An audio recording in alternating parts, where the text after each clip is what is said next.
કાળઝાળ ગરમી વચ્ચે ધોધમાર વરસાદની શરૂઆત થઈ ગઈ છે। નમસ્કાર, આપ જોઈ રહ્યા છો TV9। હું છું હાર્દિક મોદી અને વાત રાજકોટની કરી રહ્યા છે, કારણ કે ધોધમાર વરસાદ હાલ રાજકોટમાં વરસી રહ્યો છે અને તેના દ્રશ્યો પણ હવે ટીવી સ્ક્રીન પર આપ જોઈ શકો છો। કાલાવડ રેસકોર્સ રોડ સાથે જામનગર રોડ વિસ્તારમાં ધોધમાર વરસાદ પડ્યો છે। અસહ્ય ગરમીથી પરેશાન લોકોને આ વરસાદથી મોટી રાહત।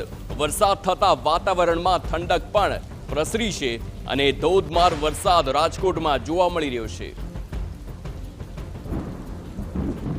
તો હાલ વરસાદ જે પ્રકારે રાજકોટમાં વરસી રહ્યો છે, સંવાદદાતા મોહિત ભટ્ટ સાથે લાઈવ વાત કરીશું અને ત્યાંની સ્થિતિને જાણવાનો પ્રયાસ કરીશું।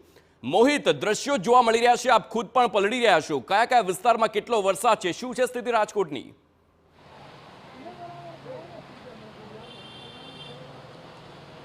સ્પષ્ટપણે જે રીતે હવામાન વિભાગે આગાહી કરી હતી, જેને જોતા છેલ્લા અડધો કલાકથી રાજકોટ શહેરના વાતાવરણમાં છે તે પલટો આવ્યો છે ને અત્યારે પણ વરસાદ છે તે વરસી રહ્યો છે। આપને હું સીધા દ્રશ્યો બતાવવા માંગીશ કે જે રીતે વાતાવરણમાં પલટો આવ્યો છે ને તેને કારણે રાજકોટ શહેરમાં ધોધમાર વરસાદ છે તે છેલ્લા અડધો કલાકથી વરસી રહ્યો છે। રાજકોટ શહેરના આજે વિસ્તારના તમે દ્રશ્યો જોઈ રહ્યા છો તે રાજકોટનો રેસકોર્સ વિસ્તાર છે।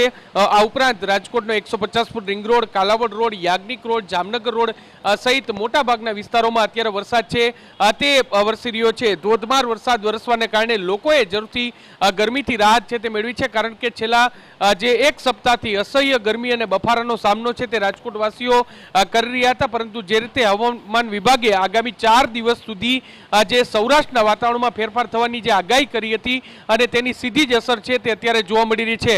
આ વરસાદ રાહતરૂપ એટલા માટે પણ વરસાદ છે કારણ કે ગઈકાલે રાજકોટના જે ગ્રામ્ય વિસ્તારો છે તે ગ્રામ્ય વિસ્તારોમાં પણ વરસાદ છે તે વરસ્યો હતો અને ગઈકાલે જ ભીમ અગિયારસ હતી અને ભીમ અગિયારસે મોટાભાગના ગ્રામ્ય વિસ્તારોમાં ખેડૂતો પોતાના વાવણીનું મુહૂર્ત છે તે કરતા હોય છે અને તેની વચ્ચે જે પ્રકારે સૌરાષ્ટ્રમાં જે મોટાભાગના વિસ્તારોમાં વરસાદ વરસી રહ્યો છે તેને કારણે જરૂરથી લોકોએ રાહતનો શ્વાસ લીધો છે। જો રાજકોટ શહેરની વાત કરવામાં આવે તો રાજકોટ શહેરમાં છેલ્લા એક સપ્તાહમાં જે સરેરાશ તાપમાન છે તે 40 ડિગ્રી સુધી પહોંચ્યું હતું અને આ ઉપરાંત જે વાદળછાયું વાતાવરણ હોવાને કારણે લોકો અસહ્ય બફારાનો સામનો છે તે કરી રહ્યા હતા, ગરમીનો અહેસાસ કરી રહ્યા હતા અને તેની વચ્ચે આજે જે વરસાદ વરસ્યો છે તે જરૂરથી રાહતનો વરસાદ છે તે કહી શકાય। શહેરીજનોને જે ગરમીમાંથી થોડી રાહત મળી હોય તેવું સ્પષ્ટપણે લાગી રહ્યું છે અને અત્યારે જે પ્રકારે દ્રશ્ય તમે જોઈ રહ્યા છો કે મોટાભાગના જે રસ્તાઓ છે તેમાં ટ્રાફિક છે તે ઓછો જોવા મળશે, કારણ કે વરસાદ છે સિઝનનો આ પહેલો વરસાદ છે તે વરસ્યો છે અને તેનાથી લોકોને જરૂરથી રાહત છે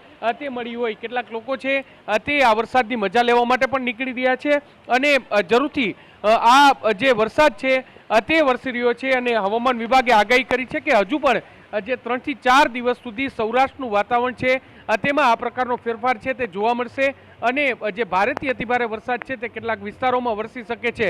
ગઈકાલની જો વાત કરવામાં આવે તો ગઈકાલે જે રાજકોટના જે ગ્રામ્ય વિસ્તાર છે, ગોંડલ વિસ્તાર હોય, જસદણ વિસ્તાર હોય, ત્યાં સારો વાવણી લાયક વરસાદ છે તે થયો હતો અને આજે પણ જે રીતે રાજકોટ શહેરમાં વરસાદ છે તે પડ્યો છે તેને કારણે જરૂરથી લોકોને ગરમીથી રાહત મળતી હોય તેવું લાગી રહ્યું છે। જી મોહિત, રાહત તો બિલકુલ થઈ છે, કારણ કે કાળઝાળ ગરમીને ત્યારબાદ સિઝનનો પહેલો વરસાદ રાજકોટમાં આવ્યો છે।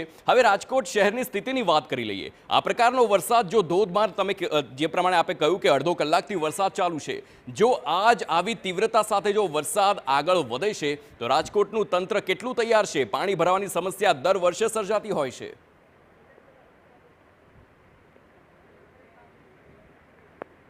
આ વખતે રાજકોટ શહેરમાં જે રાજકોટ મહાનગરપાલિકા માટે પડકારરૂપ સ્થિતિ છે તે રહેવાની છે તેવું ચોક્કસ કહી શકાય, કારણ કે જે પ્રકારે તમે દ્રશ્ય જોઈ રહ્યા છો કે અત્યારે ધીમી ધારે વરસાદ છે તે વરસી રહ્યો છે, પરંતુ થોડી મિનિટો પહેલા આ ધોધમાર વરસાદ છે તે વરસી રહ્યો હતો અને જો આ જ પ્રકારનો વરસાદ છે તે રાજકોટ શહેરમાં વરસે તો રાજકોટ મહાનગરપાલિકાના તંત્ર માટે ચિંતાનો વિષય એટલા માટે છે કારણ કે શહેરના મોટાભાગના વિસ્તારો છે તેમાં ડીઆઈ પાઇપલાઇન અને જે ભૂગર્ભ ગટરના કામ છે તે ચાલી રહ્યા છે અને આ કામને કારણે શહેરના અનેક રસ્તાઓ છે તેમાં જે રસ્તાઓમાં ખાડા છે તે જોવા મળશે, રસ્તાઓ ખોદી નાખવામાં આવ્યા છે ને તેને કારણે જ જો વરસાદ પડે તો જરૂરથી અકસ્માત સર્જાવાનો ડર છે તે પણ રહી શકે છે। જો રાજકોટ શહેરની વાત કરવામાં આવે તો રાજકોટ શહેરના 150 ફૂટ રિંગ રોડના અનેક વિસ્તારો એવા છે કે જ્યાં જે ડીઆઈ પાઇપલાઇનના કામ છે તે ચાલુ છે। રાજકોટના જામનગર રોડ વિસ્તાર છે ત્યાં પણ આ પ્રકારના ડીઆઈ પાઇપલાઇનના કામ છે તે ચાલુ છે અને રાજકોટ શહેરનો જે હાર્દ સમાન જે જાગનાથ પ્લોટ વિસ્તાર છે ત્યાં પણ ડીઆઈ પાઇપલાઇનના કામ છે તે ચાલુ છે ને તેના કારણે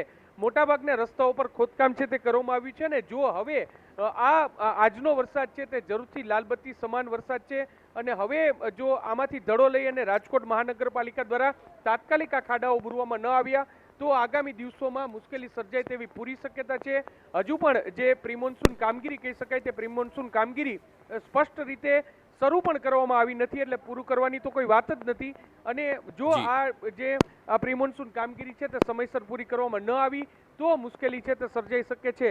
આ સિઝનનો પહેલો વરસાદ છે અને જે પ્રમાણમાં તીવ્રતા ઓછી છે તેને કારણે લોકો છે તે ગરમીથી રાહત છે તે લઈ રહ્યા છે, વરસાદની મજા છે તે લઈ રહ્યા છે. પરંતુ આગામી દિવસોમાં જો ધોધમાર વરસાદ પડે તો રાજકોટ મહાનગરપાલિકા માટે પડકારરૂપ સ્થિતિ થાય તેવું અત્યારે સ્પષ્ટપણે લાગી રહ્યું છે. અત્યારે એવો તો વરસાદ વરસી જ રહ્યો છે તેને કારણે જે નીચાણવાળા વિસ્તારો છે ત્યાં ધીરે ધીરે પાણી છે તેનું વહેણ છે તે ચાલુ થઈ ગયું છે. જો આ વરસાદ છે તે વધુ ધોધમાર પડે તો જરૂરથી મુશ્કેલી છે તે વધી શકે છે. જી બિલકુલ આભાર મોહિત સમગ્ર માહિતી બદલ. પરંતુ આપ ખુદ પણ પલળેલા છો, આપ આપના સ્વાસ્થ્યનું ખાસ ધ્યાન રાખજો. તો આ હતી રાજકોટની વાત, જ્યાં હાલ ધોધમાર વરસાદ વરસી રહ્યો છે અને તેના કારણે ચોક્કસથી શહેરીજનોને પણ રાહત મળી છે ગરમીથી.